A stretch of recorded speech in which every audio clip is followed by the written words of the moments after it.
Patay matapos pagbabarili ng mga nakamotorsiklong salarin sa San Mateo, Rizal ang isang babaeng sangkot di mano sa iligal na droga.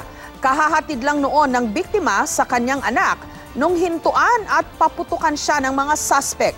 Nagpapatuloy naman ang kabi-kabilang operasyon kontra droga.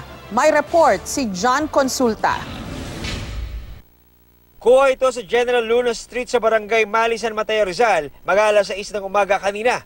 Makikita sa CCTV footage na naglalakad si Teresita Ocampo, nakakatid lang noon sa kanyang anak na estudyante. Matapos ang ilang segundo, makikita sa video na nagpulasan ng mga tao. Nabaril na pala si Ocampo ng mga nakamotorsiklong salarin. Yung driver, yung isa mayroong naka-face mask, tapos yun, bumaba, pinutukan siya na pinutukan. Lumapit sa kanya. Kasi headshot eh. Agad daw na sumibat ang mga salarin matapos masiguradong patay na ang biktima. Na-recover sa bulsa ni Ocampo ang isang pouch na naglalaman ng mga sachet ng hinihinalang shabu at cash na galing daw sa mga benta niya ng droga. Base sa pagsisiyasat ng mga otoridad, dati nang may kaso si Ocampo dahil sa drugs at naaresto na rin noong 2013. Kinumpirma rin ng Barangay Mali na nasa watchlist nila si Ocampo na patuloy umanong nagkakasa ng mga iligal na transaksyon. Katunayan, 3 beses na siyang inimbitahan ng barangay nung kasagsagan ng Oplan Tokhang.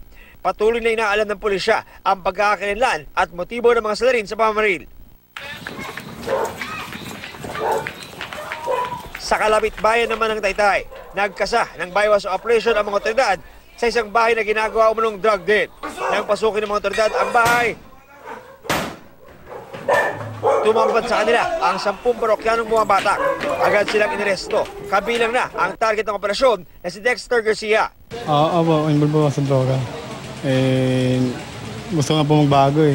Nagtago lang po ako dahil natakot ako na may mga sinasabi ko sila na babarilin ako. Kasabay nito, nahuli naman sa kalapit na kanto ang 2 pang kasama ng suspect na door-to-door daw na nagde-deliver sa ilang parokyano.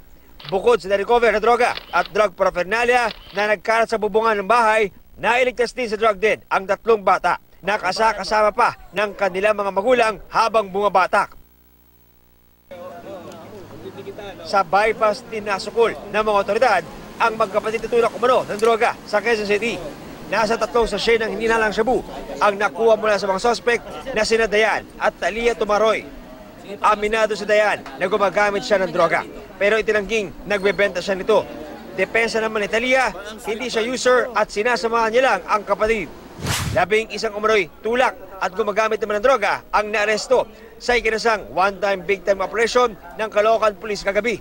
Nahuli sila dahil sa tip ng drug din umano ang 2 bahay sa barangay 118 at 120 kung saan sila naaresto. Yung unang bahay po na pinuntan natin, na tinumbok po natin dahil sa tawag po ng concerned citizen, nakahuli po tayo ng 7 tao. At yung 2 po dito, mag-ama. Sila po yung may-ari ng bahay. Sila po yung nagme-maintain na doon po sa tinatawag nating drug den. Aminado ang mga may-ari ng isa sa mga bahay na nagdodroga sila. Pero hindi raw drug den ang bahay nila. At hindi rin daw sila bumabatak nang dumating ang mga pulis. Na-recover sa 2 bahay ang ilang sachet ng hinihinalang shabu at mga drug paraphernalia. Umalma naman ang Integrated Chemist of the Philippines sa pagtukoy bilang chemist sa isang suspect sa paghahalo ng marijuana sa mga tsokolate na naaresto nitong Huwebes. Sa spot report noon ng pulisya, tinawag nilang chemist ang naarestong suspect. Chemist din ang tawag sa kanya ng mga kagrupo sa pagbebenta ng marijuana candies. Gate ng grupo, malinaw na hindi chemist ang naarestong lalaki sa paggawa ng binansagang tsongkilate. Dahil sa kanila ay maling paggamit sa naturang salita, nabahiran daw ang kanilang propesyon at nailarawan sila bilang mga drug pusher at kriminal. Sa gitna ng maigting pa rin na kampanya kontra droga ng pamahalaan, tiwala ang chairman ng Dangerous Drugs Board na mananaig sila sa kanilang kampanya. Pero aminado silang wala pa rin silang datos kung ilan talaga ang mga drug user sa buong bansa. Tama si Presidente, yung ground worker ang kunan mo ng data. Ang ground worker natin, yung sa law enforcement, ang police, saka ang PIDEA. So, nung sabi niya, binigay niya sa PIDEA, tama yan. Pero ang PIDEA, yung figures nila, as the chairman of the board, ibabalidate namin as a board. John Consulta, GMA News.